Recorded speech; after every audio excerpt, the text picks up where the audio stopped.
Cada segundo miércoles de noviembre se conmemora el Día Mundial de la Enfermedad Pulmonar Obstructiva Crónica, con el objetivo de promover una profunda comprensión de la enfermedad y una mejor atención a los pacientes que la padecen. La EPOC es la única patología relacionada con el tabaco cuya mortalidad sigue en aumento, según lo afirma la Organización Mundial de la Salud, quien prevé que para el año 2030 esta dolencia será la tercera causa más importante de mortalidad en todo el mundo. En 2012 murieron por esta causa más de 3 millones de personas, lo cual representa un 6% de todas las muertes registradas ese año. Teniendo en cuenta que más del 90% de fallecidos por EPOC se produce en países en desarrollo.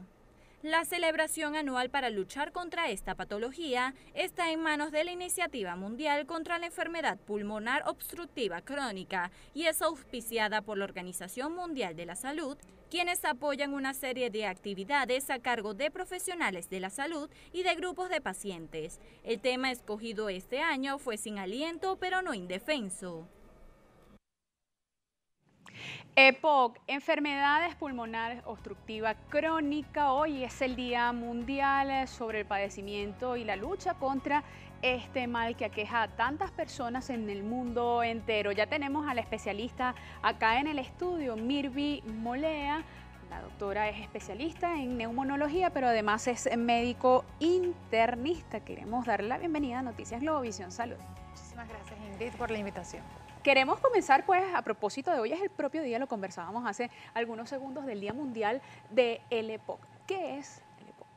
Bueno, ya la enfermedad pulmonar obstructiva crónica, parte de lo que ustedes colocaron previo como información, no es más que una enfermedad que se dirige o se define como la limitación persistente al flujo aéreo. Ella realmente, pues, a medida que ha avanzado, pues, los estudios que se han desarrollado con relación a la enfermedad, nos hemos dado cuenta que si se hace un diagnóstico precoz y adicionalmente una estrategia terapéutica precoz, el paciente, pues, puede, digamos, parcialmente detener el deterioro progresivo de la vía aérea y, pues, por supuesto, no evolucionar hacia lo peor, que es la muerte en este caso de los pacientes. ¿Cuáles son esas condiciones que pues se presentan o que son características del padecimiento de esta enfermedad?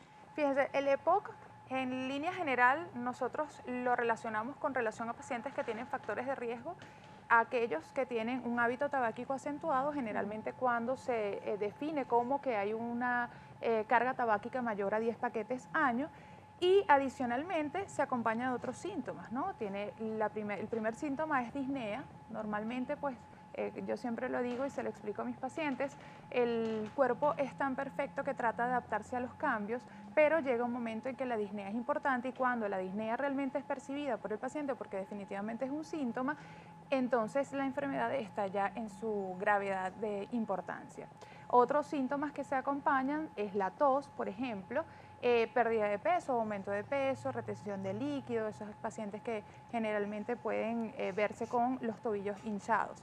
Si nosotros revisamos un poco la enfermedad pulmonar obstructiva crónica, tiene dos polos grandes, ese paciente que nosotros denominamos fenotipo enfisema y otro paciente que es el otro polo, que es el que denominamos fenotipo bronquítico. Cada uno de ellos tiene características especiales. En uno predomina más la disnea, como son los pacientes con enfisema, y en otros predomina más la tos, como son aquellos pacientes bronquíticos. Ahora, ¿hay posibilidades de padecer esta enfermedad obstructiva pulmonar, obstructiva crónica, por una condición hereditaria? Correcto.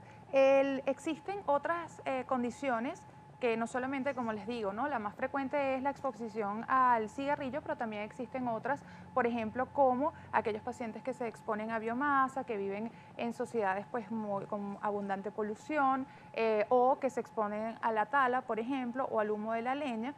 Pasa, por ejemplo, en el interior del país, donde muchas veces, pues, la forma de cocinar es a través de la leña, pero existe un grupo de pacientes que generalmente el porcentaje está entre 0,5 y 3%, que puede ser desde el punto de vista genético por déficit de ciertas proteínas, por ejemplo, como la alfa-1 antitripsina, que es fundamental para hacer los enlaces que son los que unen a los alvéolos, que definitivamente es la unidad que nosotros tenemos de intercambio gaseoso.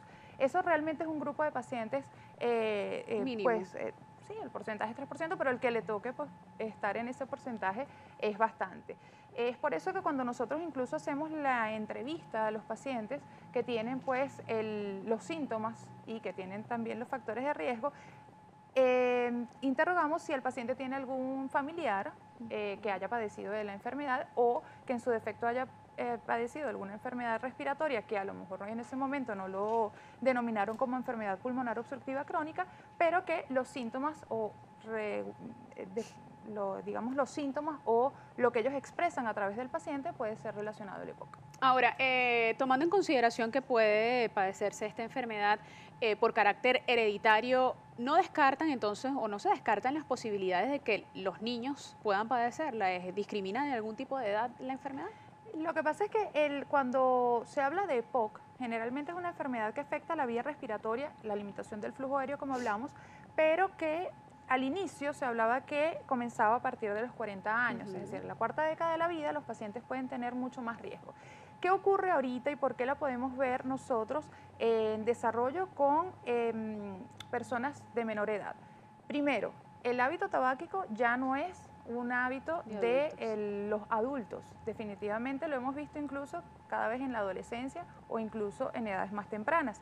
Y por otro lado, no solamente es el hecho de que tengas el hábito activo, también el que es fumador pasivo o que se expone a esta combustión puede desarrollar la enfermedad a largo plazo. Es muy frecuente que los niños tengan síntomas respiratorios porque su crecimiento per se hace que ellos tengan unas adenoides grandes, que tengan una vía aérea superior que está en constante cambio y que amerite incluso o se exponga un poco más a alergenos, ¿no?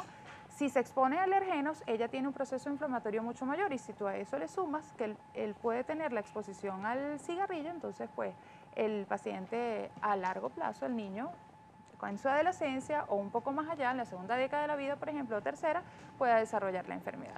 Pero no es que esté más frecuente en ello, ¿no? Nosotros hemos tenido casos de pacientes que tienen enfermedades similares o manifestaciones similares, pero no lo diagnosticamos como EPOC a esas edades. Ahora, ¿cuáles son esas características fundamentales que tienen las personas que padecen enfermedad pulmonar obstructiva crónica? Yo quiero que usted nos aclare estas características al regreso de esta pausa que debemos hacer acá en Noticias Globo Visión Salud. Ya volvemos.